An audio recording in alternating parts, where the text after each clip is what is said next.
Final question, how is everybody tonight? You might be wondering, that's my Compton, I'm Joe Newberry. We'll answer to either. If you like us, we're Compton and Newberry. If you don't, we're Daly and Vincent. A little bit of the Tennessee breakdown.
fix that right there. There you go. Yeah, Lynn was doing the job of the good presenter by saying, we can't hear it, but the reason you couldn't hear it is we didn't have the mics up quite enough. So if he had turned it up, it would have been like... Makes me think of my old friend Ralph Blizzard, the great fiddler from East Tennessee. He said, yeah, those one mics are so good you need two.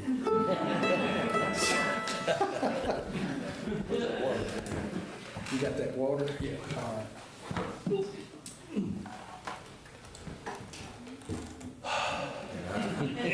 I know this is going to sound like a threat, but I brought a banjo. Yeah. And that's where your minor chord goes, just in case. Oh, yeah, that's right. I brought a banjo. I brought a banjo. And I just changed strings.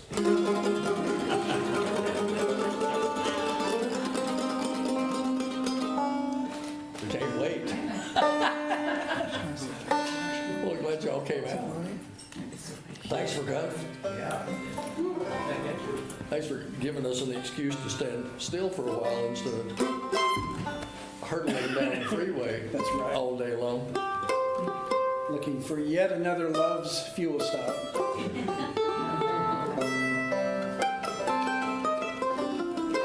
Seemed like I was in truck traffic from the time I got on 81 down in East Tennessee, actually. It was all the way up. I think 81 didn't used to be like this. It is now. I thought the same thing. So, well, we didn't go through West Virginia, but we'll sing a song about West Virginia. All right. This is the Cherry River Line. The Cherry River Line is the temporary line that they would build to the top of the mountain when they were cutting timber. It's the Cherry River Boom and Lumber Company. There you go. You've put that in there really smoothly. I've tried. Because we were doing a show and somebody said, who did the Cherry River Line? So I went to Dr. Google and said, oh, the Cherry River Boom and Lumber Company. Just that one. That's right. It's lonesome here, as the song says. It's lonesome All the time.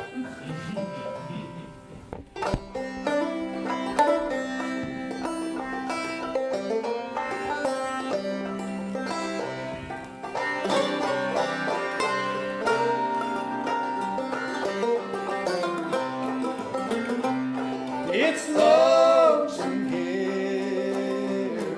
It's lonesome all the time. Lonesome down here on the Cherry River line. There's a girl on yonder mountain beneath the spreading pine. I told her that I loved her and hoped that she'd be mine. It's lonesome here.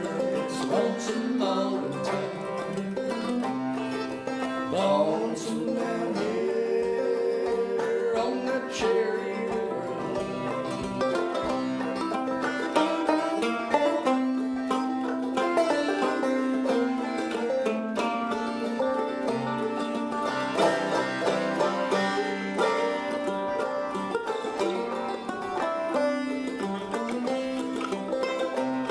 I saw my little girl. She had a dram glass in her hand. She was drinking down her troubles with another man. So I told my little girl, go and do the best you can. I'll get another woman like you got another man. It is lonesome here. It's lonesome all the time. Lonesome down here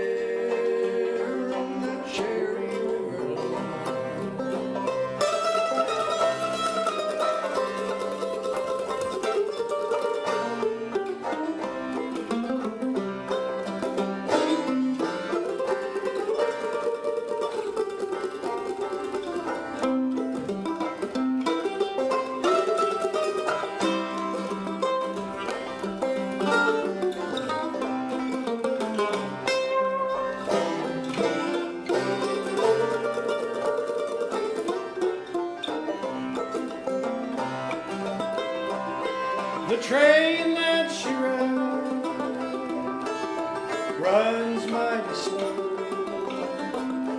At night I can hear lonesome song. Someday I may forget you. You won't be on my mind, but I never will forget the Cherry River line. It is lonesome here, lonesome on the top, lonesome down here on that Cherry River line.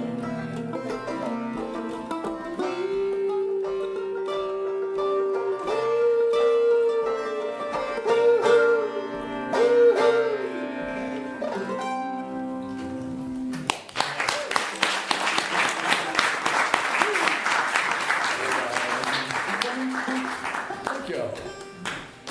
Next one on the list is one of the first tunes I learned out of a book.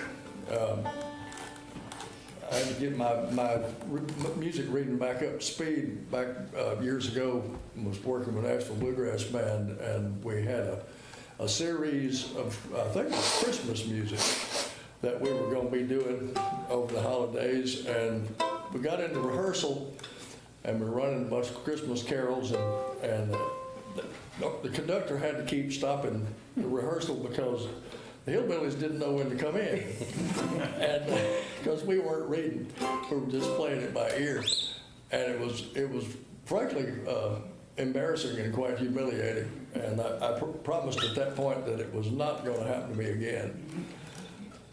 So y'all might remember the late Butch Baldessari was up northeast. I was telling him about it, and he said, "Hang on a minute, I got something for you." But he went back and came out with a book. It was about this big.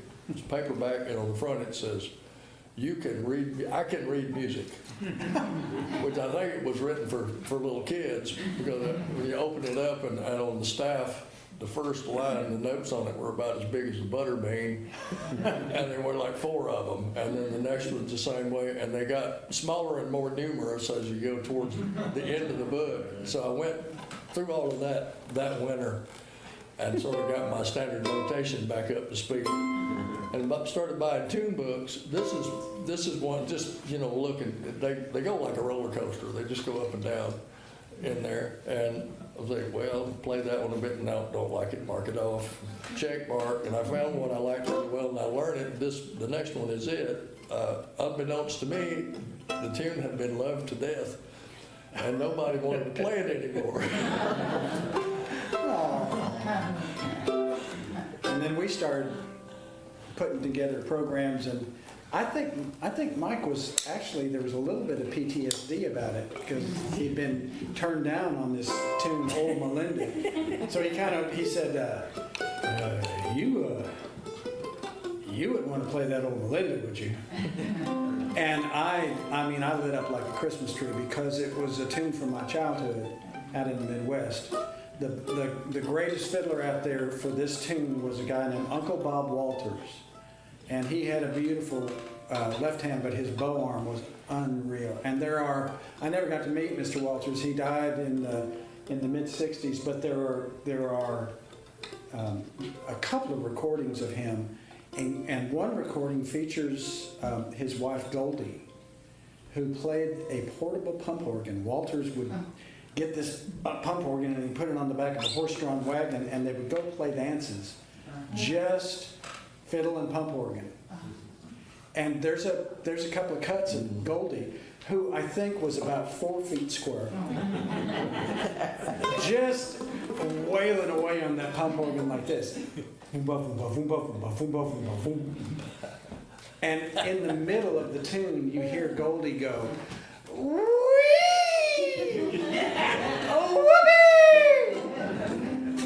And that's how I feel when I play Old Melinda with my company. Try it. Whee! Whoopee!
What you got down there on that Y'all are list? quiet as a bunch of Mississippians. It reminds me, y'all could be having the best time in the world, and sometimes we try and figure you out. We really do. We were doing a show out in the Midwest, and some big old farmer guy, Big old hair guy. some big old hair guy with hair growing out of his ears. He's sitting there, and he looked just like this. Right up close, too. Real close, See it and real good. it's like, oh, damn. He's And hating so- this. Yeah, so we played everything to him for a while. We ignored him. I looked over, he was like this. So at the break, he came up, or no, it was at the end, he came up and he said, I got something to tell you. And I thought, well, here it comes. Stop back. Yes. He said, that was one of the best shows I've ever seen. What? And he said, it was all I could do to not smile. I was like, okay, all right, whatever.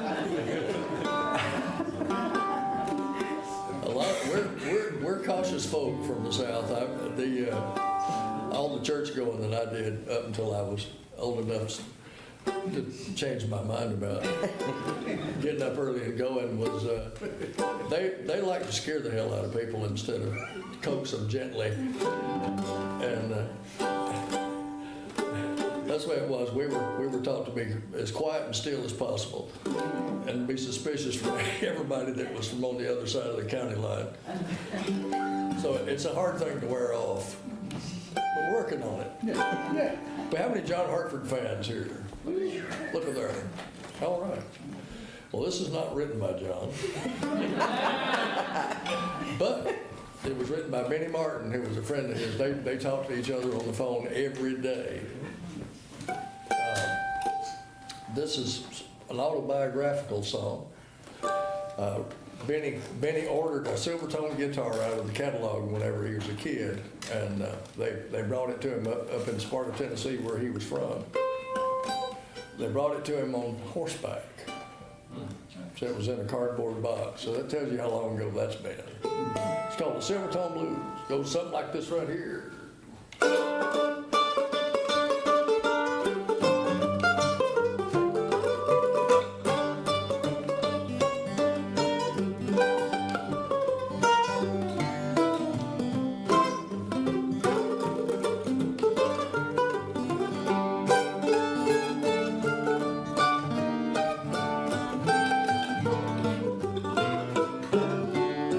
Well, I rode away to Susan Roebuck, ordered me a silver tone, bought and brought it on a big black horse in a paper box 4 feet long. My silver tone blue. Well, my baby's gone, but I'm not alone, 'cause I got my old silver tone, my silver tone. Silver tone, guitar blue. Well, my baby's gone, but I'm not alone, 'cause I got my old silver tone.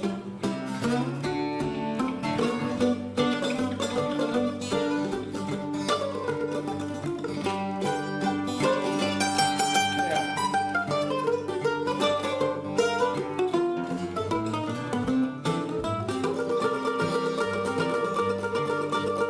Chuck Berry.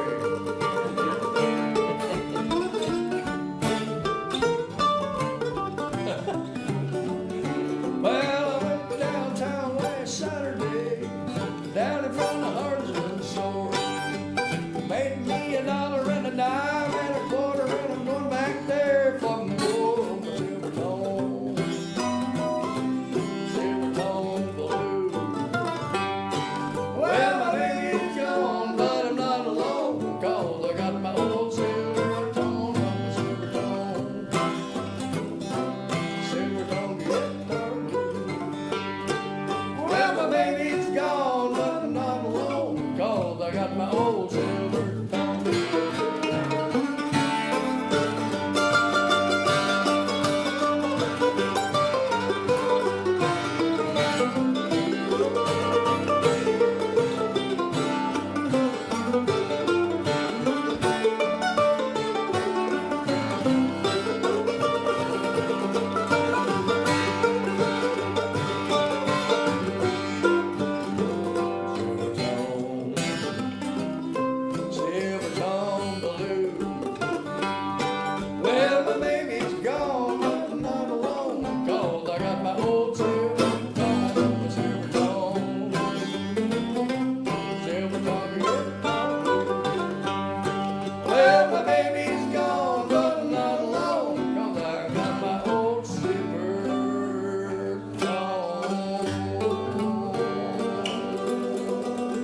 Compton. Notice I didn't even ask about the banjo. They say that you spend 50% of your time tuning, and you spend the other 50 playing out of tune. There's more truth to that than you might think. Do they ever stay in tune? Never? No, ma'am, not really. And I'm kind of hateful to mine, so it's letting me know.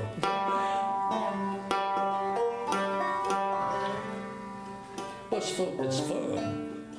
How many pickers we got here? Pickers and singers. Instrument owners. There you go. Walter didn't raise his hand. He's playing it safe. He's hiding in the dark over there. It didn't used to be for this standing up in front of people and playing. I guess they call that performance art now. It used to be, for your own pleasure and enjoyment and entertainment, and carrying the news, gathering the crowd, and everybody getting together and finding out who needs some help or who can help you. Yeah. Of course, down where I live near Durham, North Carolina, and so on Fridays, all the musicians would go down to the tobacco houses when everybody got paid, and they would play a little bit. They put on a little tiny show. But Lynn was saying that we're going to play at the Long Island Bluegrass Festival tomorrow. We're going to play at the Mark Twain Library in West Reading, Connecticut, one of our favorite places to play. It was a library actually founded and funded by Mark Twain. And we love playing there. But between Sunday and Tuesday, we're going to get together and have some rehearsal and just some music sharing the way we used to do when we first started playing music together. And we've taken to doing this since we started playing together again after the pandemic. We decided, well, we could get together every 6 months or so and just play some. And this next song came out of that.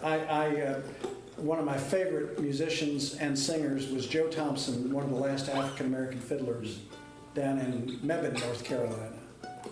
And I took this song, Careless Love. It's been recorded and played a lot. And I was singing it sort of like Joe, and Mike said, that sounds fine. But everybody kind of does it that way. And then he said, could you maybe put the banjo in Doc Boggs country blues tuning? And I sort of seized up a little bit. Joe went to that barn in the back of his head for about 10 minutes. But when he came back, he had to come up with this. This is one of those songs that, I think that music exists to bring people together. I think it also exists for you to just rear back and sing. It's like you would hear people walk along the river bottom hollering and singing. Sometimes it just feels good to rear back and do it. And I'm not telling you what to do. I wouldn't presume to do that. But if you take a notion, just go ahead and rear back, because it just feels good to sing this old Careless Love. This is in country blues tuning. It's not your Kermit the Frog Muppet banjo tuning. It's a challenging banjo tuning. It's the kind of tuning that if you want to scare your little brother or sister in a dark room, you play this. There it is, right there. Sounds like him. Yeah, man. Love, oh love, careless love. Love, oh love, careless love. Love, oh careless love. See what careless love is done. You walk by my door, you wouldn't come in. You walk by my door, you wouldn't come in. You walk by my door,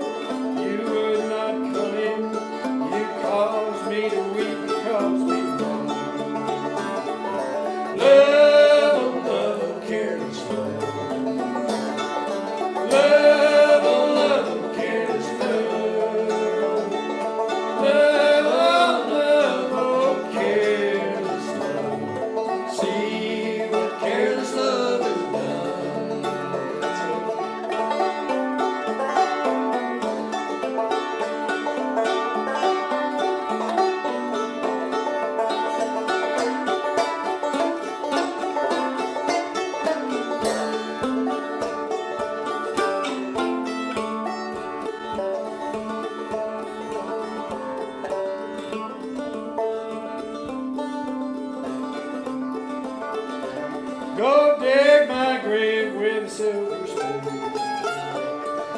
Dig my grave with a silver spoon. Dig my grave with a silver spade. Lower me down with a golden chain. Love, oh love, oh careless love. You know it. Love, oh love, oh careless love. Love, oh careless love. See what careless love has done. Then lay my arms across my chest. Lay my arms across my chest. Lay my arms across my chest. Tell my mother I'm going home to rest. Love, oh love, oh careless love. Love, oh love, oh careless love. Love, oh careless love. See what careless love has done.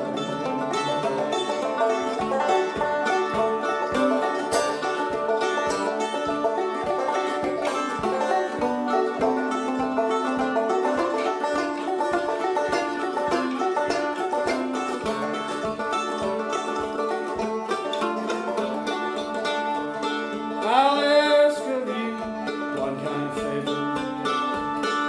I'll ask of you one kind favor.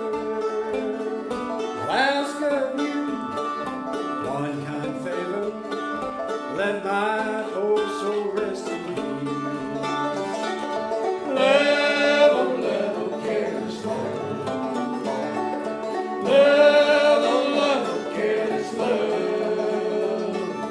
Love, oh careless love. See what careless love has done. See what careless love has done.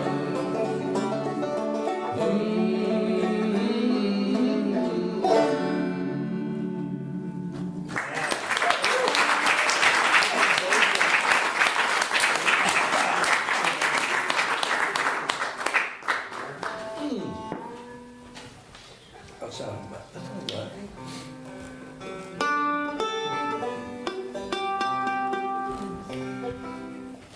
Well, anytime during the night, if you hear something that you might want to sing, by all means, go ahead. There's going to be nobody judging.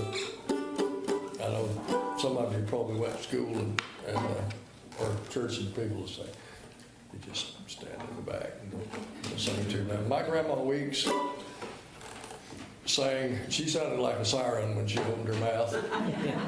And she sang probably a lot of the time louder. I could hear her over almost everybody. She was not a great singer, but she was a great lover of it. And she sang every chance she got. And I said, good for her. Good for her. Yeah. She made the worst cornbread I ever ate. Is that the one that looked so good? It looked perfect. Tender, juicy, steamy, and delicious, and it was awful. Wow. She had like a 56, yeah, bless you, yellow and white Chevy Bel Air. Are you allergic to overalls? Is that what it is? Too much denim on the stage? It's all right.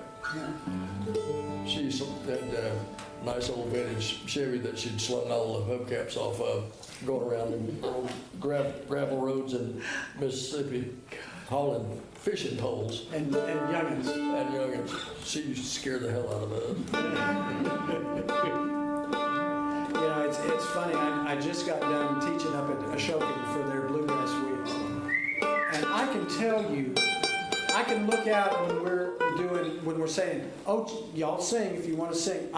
You can tell the people who were told by their choir directors, or their parents, or their school teachers, don't sing. And if I could go back in time, I would throttle those people because everybody can sing. Might not be good, but it can be loud, as Grandma Weeks would say.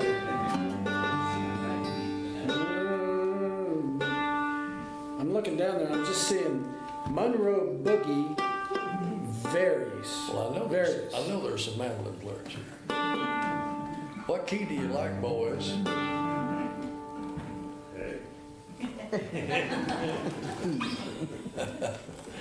Very well.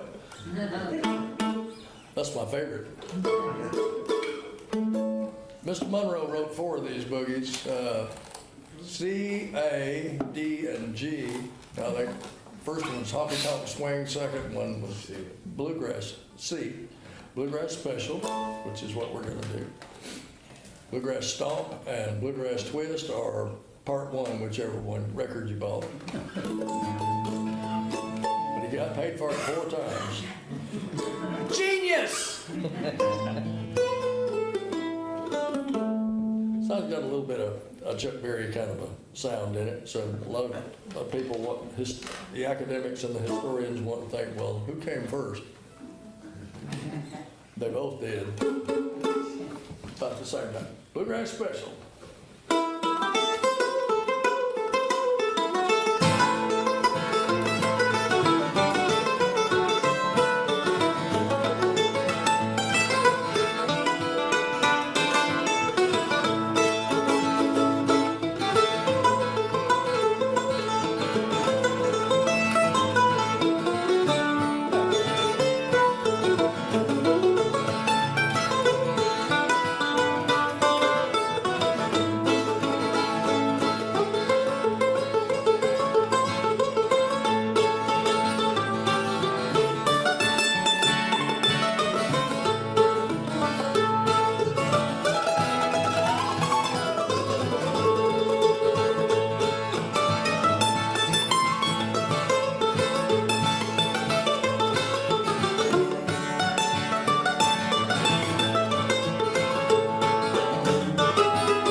Close. Mike mentioned that, who came first. Everybody, back in the 40s and early 50s, everybody was listening to everybody else. And so you had this real free-flowing exchange of ideas. Matter of fact, in the early 1980s, Bill Monroe and Frank Sinatra got the National Medal of the Arts the same year. And they were both at the White House at the same time, and Sinatra went up to Bill Monroe and said, "Mr. Monroe, I just wanted to say thank you. Wow. I would listen to you on the Opry on my way to do shows. And I just wanted to thank you." Now, Monroe knew exactly who he was, but being Monroe, being exactly who he was, he said, thank you, and what is it that you do?" And And Sinatra said, I'm a singer. And Monroe said, I believe I've heard of you. But all of those folks were listening to everybody else. Same with Chuck Berry. Yeah. You'll hear those licks. When you get up to Bluegrass Twist, the last of the boogies, you understand why Monroe was put in the Rock and Roll Hall of Fame. It's all there. It's all there. You want to play a little? Would you play a little bit of that G? I mean, you don't have to do. I know it's a pushy. It pushes hard, but it's like from the first like 3 notes. It's like, yeah.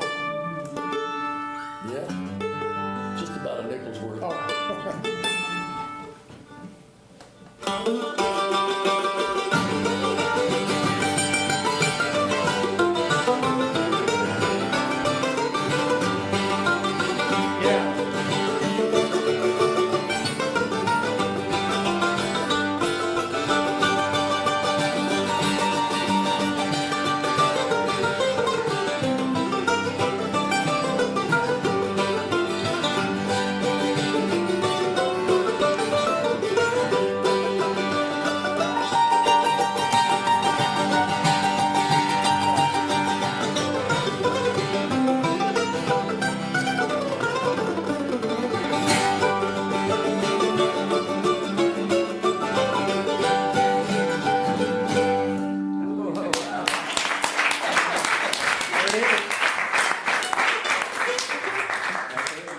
I missed that triplet lick twice.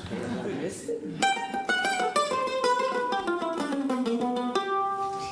Okay, Now he can rest. get out there. Get out there. You guys do any Delmore Brothers?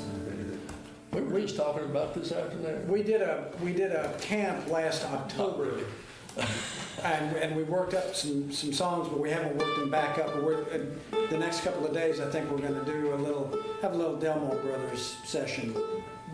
We had to sort of learn about a half a dozen for a presentation, but we were reading it, so I don't think, it ain't like we actually can do a good job of it. But it spurred us to, we were going through set lists tonight, and we thought, maybe we should just go ahead and have a Delmore Brothers portion of the program going forward, because it's hard to beat. It's good singing, yeah, it's really good singing, and the parts aren't so awful high that you can't reach them, like some of the bluegrass stuff is. Not everybody. One of them brother duets, that's the Blue Sky Boys. Oh, I love Blue Sky. Monroe Brothers. Yeah, I wonder what they felt like when Bill and Charlie came down the pike and they're all doing okay, dear, you know. Like, And then the Monroe Brothers come in and they do New River Train. yeah, that's just silly. I can't. You can't do it? I can't hold. Well, I can't hold the tempo. It's too fast. I just love it. Let me warm up. All right. But I love hearing Bill. He'll do that train whistle and it's just like,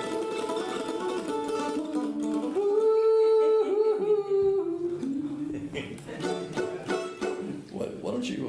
well, we'll do a Bill. Yeah. Let's do the old Kentucky waltz. We'll make it drippy. There's the waltz floor is open over here. No skating backwards. No skating please. backwards, please.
play these things instead of dance to them.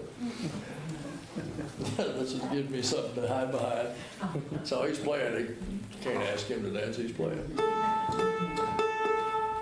Hell, to quote my mother, hell, son, anybody can do the box step. Not the box step. But in time, That's a different thing. what you got on your mind? This last chance tuning from Hobart Smith, the great banjo player from Southwest Virginia. I've been working on another one of Hobart Smith's called Wabash Blues. That it just it haunts me. But this is one that started out life as a banjo tune. A lot of these tunes start as fiddle tunes and they shift over. This started as a banjo tune from Mr. Smith. It's got its own special last chance tuning, which is FCFCD. Say it with me. FCFCD. If you have trouble remembering that tuning, think of your friend Newberry's elementary school report card. FCFCD.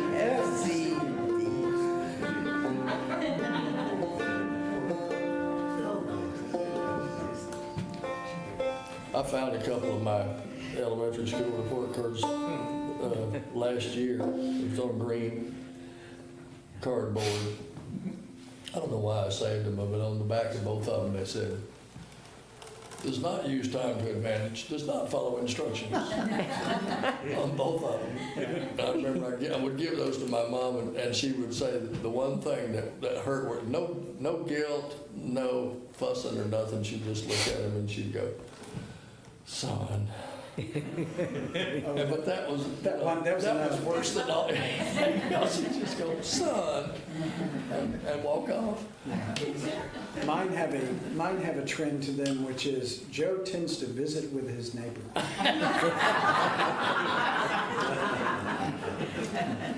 You are what you are. Yeah. Well, over the years, this started as a banjo tune, but Mike and I have been having a good time sort of whittling away, and he's got a really nice mandolin partner, so it's a chewed up mandolin version of it.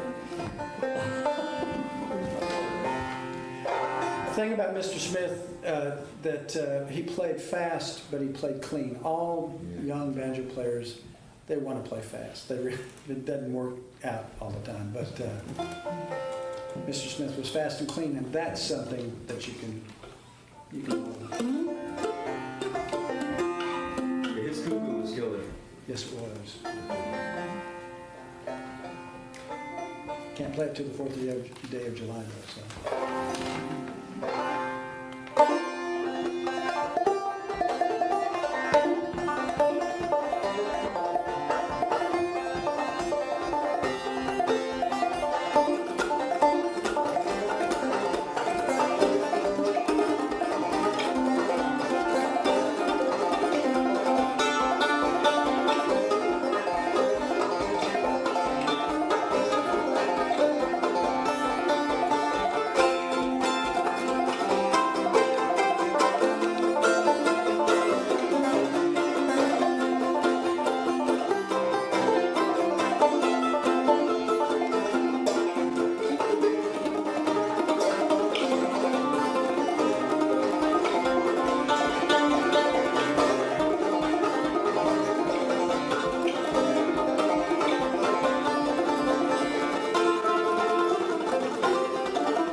right after this, I believe.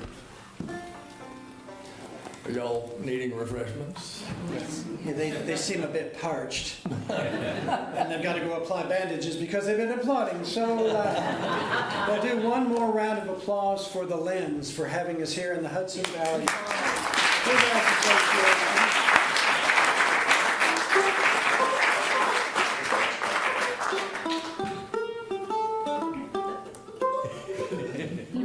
You beat everything, you know. It's the wrong state, I'm sorry. That's fine. We love you, Detroit. We love you, Detroit. Yeah. One more and then take a Yes, sir. little break.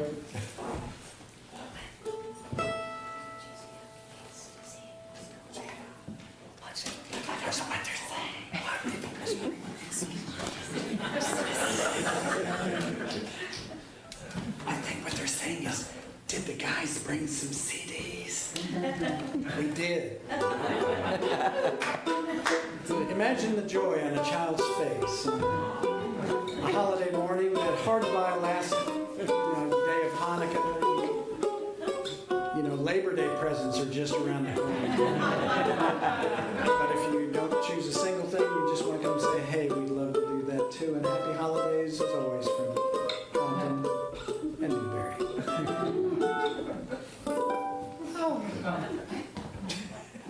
Funny. Yeah, funny.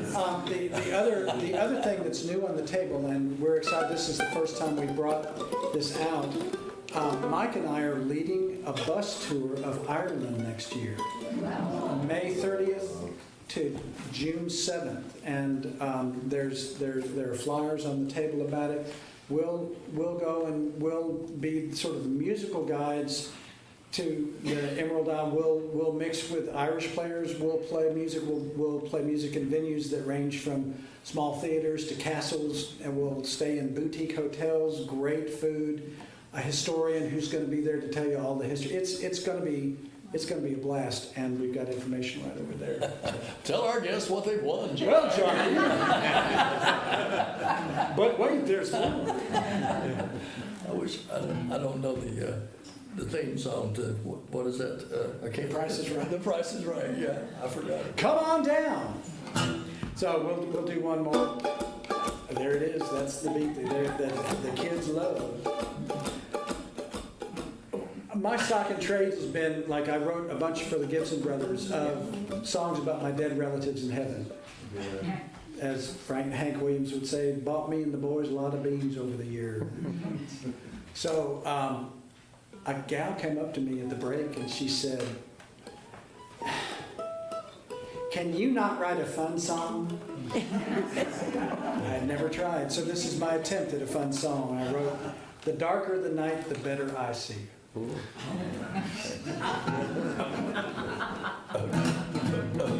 That's it right there.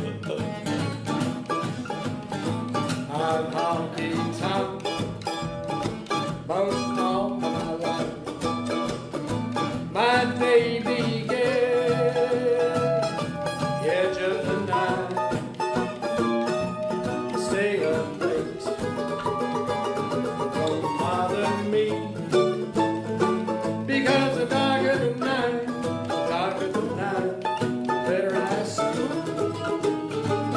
know the nights I love, all the lights of town. I thank the Lord above when the sun goes down. Find the shade of smile, that's where I'll be. Oh, the darker the night, the darker the night, the better I see. My hit parade has about 3 chords, but I'm guaranteed you won't be bold. It's getting good around 2:45, because the darker the night, the darker the night, the better I see. Oh, the lights I love, all the lights in town. I thank the Lord above when the sun goes down. Find the shade